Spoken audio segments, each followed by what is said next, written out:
Today's topic of conversation was supposed to be on minimalist culture, but I changed my mind last minute. You guys already know how it goes with me, and decided to spotlight Nigerian fashion because I've been thinking a lot about it lately.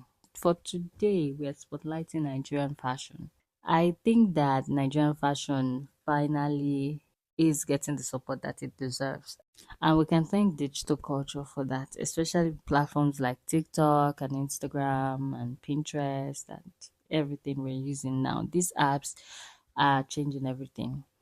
And they've created a space where borders don't really exist anymore because a trend can start in New York today and it's already in Lagos tomorrow morning. And I think that kind of exposure is really helping Nigerian fashion show up in more global conversations.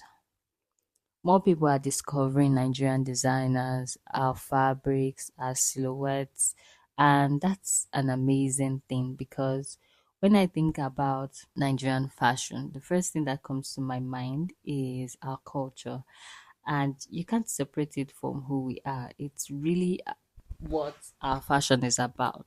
Our fashion greatly stems from our identity, the different tribes, the different traditions, the different celebrations. I mean, it is deeply rooted and it's rich. And nowhere is that more obvious than a Nigerian wedding. I mean, let's be real. Nigerian weddings are in a league of their own. Maybe the only comparison is to Indian weddings, but for us, every wedding is a production. I mean, people show up dressed like royalty, bold colors, intricate fabric, the headpieces, the beading, the drama. Nigerian weddings are basically a fashion show, and I love that about us. And this wedding culture has deeply influenced the Nigerian fashion industry. Most of our top designers specialize in bridal and evening wear. And of course, it makes sense because that's where the money is. There's a lot being poured into the wedding industry in Nigeria every single year. And for designers, it's a smart business move. But sometimes I wonder if this focus is also holding us back just a little. When I think about the designers I grew up on, Diola Sego, Larry da Silva, and so many others. It wasn't just the gowns. There was storytelling, there was experimentation, there was a desire to push boundaries and not just to cater to a market.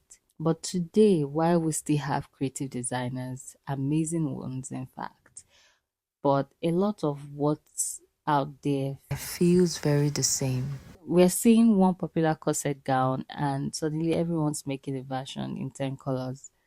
And it's one of the reasons why I think we haven't truly gone beyond where we currently are yet. Another thing I've noticed is, please, where is the influence of Afrobeats on our fashion?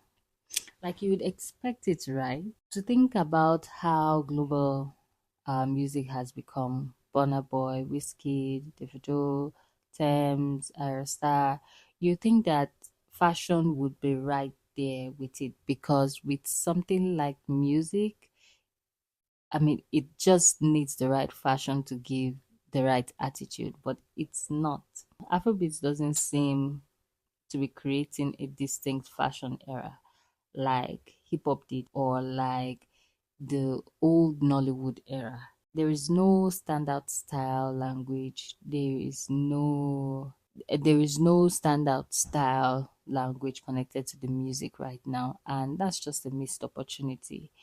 And I know that some of you might be thinking that some of the major challenges that we might be facing might be the luxury pricing that everybody was, talking and dragging designers about a couple of months ago back that Nigerian designers are becoming expensive, this, that. But that doesn't constitute an issue for me because if you were going to pay the price for a luxury product, a luxury good from an international brand, you would pay the price without betting an eyelid. So that doesn't really constitute a challenge for me.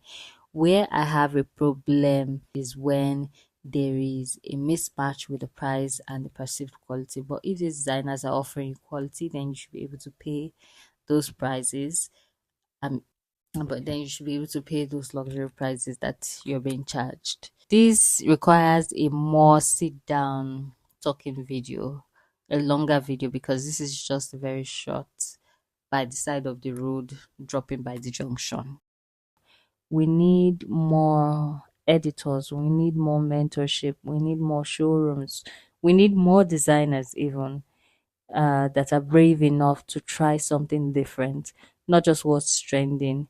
Nigerian fashion needs more originality, more ideas that come from us, from our experiences, from our history, from our environment, not just reworking what's already going viral. The nature of Nigerian fashion is promising.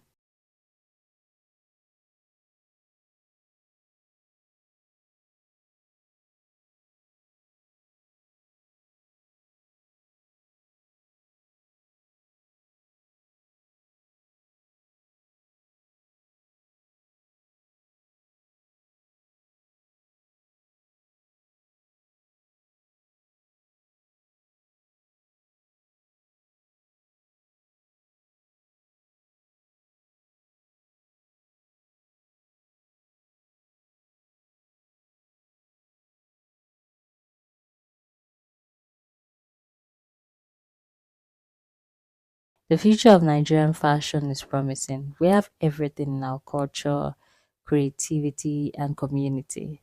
So let's shape that into something lasting.